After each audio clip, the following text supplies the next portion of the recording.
Olá, tudo bem? Sou Alfredo Oliva, sou professor universitário e hoje eu quero falar de novo sobre Byung-Chul Han, mas eu quero falar sobre um livro pela primeira vez. Vou começar a falar de um livro, A Expulsão do Outro, Sociedade, Percepção e Comunicação Hoje. É ainda o último livro então publicado, que foi publicado por Byung-Chul Han aqui no Brasil. Já está sendo anunciado um outro livro, então tão logo ele sai eu vou ler e vou começar a gravar também. Mas antes eu quero falar sobre alguns dos capítulos desse livro e hoje eu quero falar sobre o capítulo Terror do Igual, né? Esse é um livro publicado em 2016 na Alemanha e que foi traduzido aqui no Brasil e publicado em 2022, ok? Então vamos lá, Byung-Chul Han é um filósofo asiático, nascido na Coreia do Sul em 1959 e que vive na Alemanha desde os 22 anos de idade. Ele é um ensaísta sobre o mundo contemporâneo. A especialidade dele é olhar para aquilo que está acontecendo no momento e refletir filosoficamente sobre estes fenômenos. A Expulsão do Outro é um livro que fala, claro, sobre a alteridade. Então vamos lá, vamos pegar um trecho aqui. Ele diz assim, ó, o tempo no qual havia o outro, passou. Desaparece o outro como um mistério, o outro como sedução, o outro como eros, o outro como desejo, o outro como inferno, o outro como dor. A negatividade do outro dá lugar hoje à positividade do igual, né? Então, o que ele quer dizer com isso? Ele está querendo dizer, estamos vivendo num mundo onde a alteridade está sendo sufocada, a outridade está sendo sufocada, está desaparecendo o outro, ou seja, os seres humanos estão sendo produzidos em massa, né? Ao mesmo tempo que a gente tem todo um debate sobre diversidade neurológica, diversidade de gênero, diversidade de raça ou diversidade cultural, a gente tem um processo, de acordo com Byung-Chul Han, um processo produzido pela sociedade neoliberal, pelo capitalismo neoliberal, de produção em massa da igualdade, né? As pessoas devem vestir as mesmas coisas, as pessoas devem comer as mesmas coisas, as pessoas devem pensar da mesma forma, as pessoas devem hostilizar o diferente, né? É isso que ele acha que está acontecendo na atualidade, né? Isso provoca, claro, adoecimento, né? Então, essa opressão pela igualdade, essa autoexploração, esse desejo do sujeito de se enquadrar nas normas, né?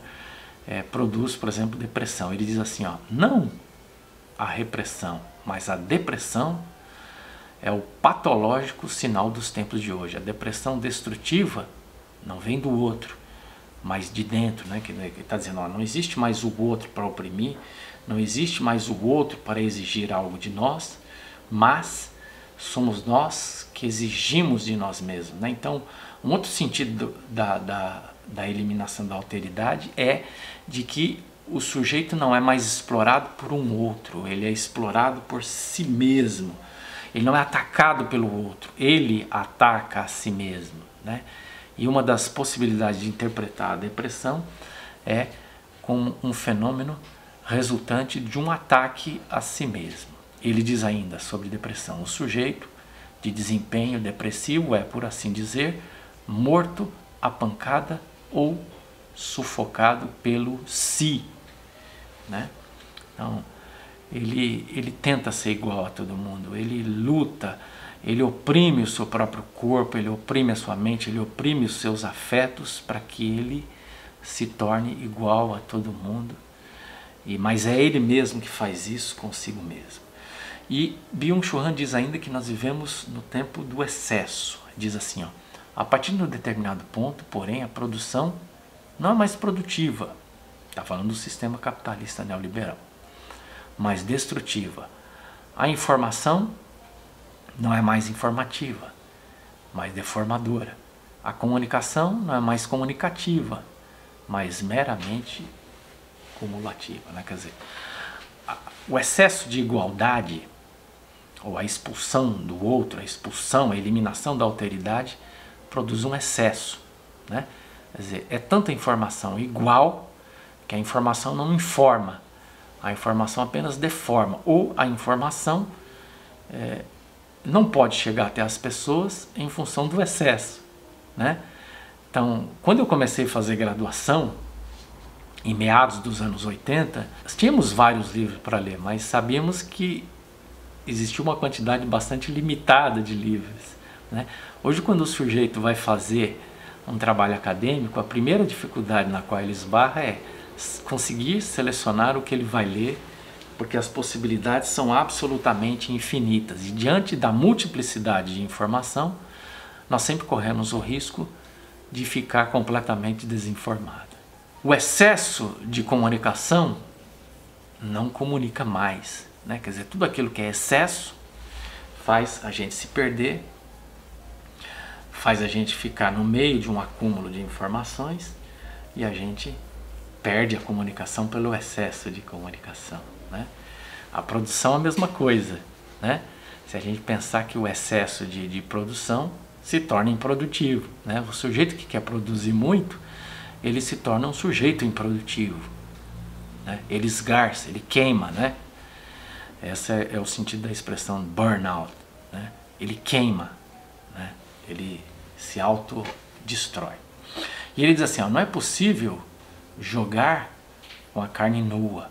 O jogo precisa de uma aparência, de uma inverdade. A verdade nua e pornográfica não permite nenhum jogo, nenhuma sedução, né? Então ele está dizendo o seguinte, que ele não está falando de pornografia no sentido de pessoas que ficam admirando filmes ou imagens de sexo, né? Ele está falando de pornografia no sentido da necessidade do explícito, e não necessariamente de sexo explícito, mas está falando, por exemplo, do explícito nas redes sociais.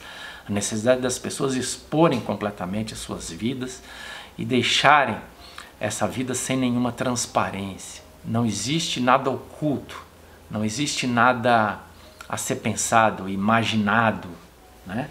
Eu acho que esse é um dos problemas, né? Por exemplo, eu faço terapia, né? Eu não conheço muito sobre a minha terapeuta, né? E isso é importante para o processo de terapeuta, imaginar quem é essa terapeuta, imaginar quem é essa pessoa, imaginar que é uma pessoa sábia, inteligente, preparada. Se eu começasse a ter muita informação sobre a vida dela, talvez eu não conseguisse mais ser paciente dela, né? É disso que ele está falando, né? Quer dizer, é necessário sempre dar algum espaço à imaginação, né? Claro, isso serve para o campo da sexualidade, mas isso serve para todos os campos. As pessoas precisam imaginar quem nós somos, né? Se nós entregamos todas as informações sobre nós e nos expomos à completa transparência, não resta nenhum espaço para a imaginação, né? Então, a gente elimina a possibilidade da autenticidade, da diferença, né? Todos nós nos igualamos nas redes sociais, todos nós falamos tudo sobre nós e todos nós parece que estamos querendo as mesmas coisas, né? Qual é a saída? Resistir ao excesso de comunicação, resistir a essa padronização dos gostos, padronização dos comportamentos, padronização dos desejos. É mais ou menos por aí que nosso amigo Byung-Chul Han aponta.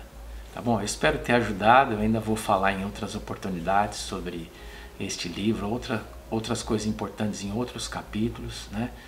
E espero que, para começar aí, eu tenha ajudado. Um abraço e até o próximo vídeo.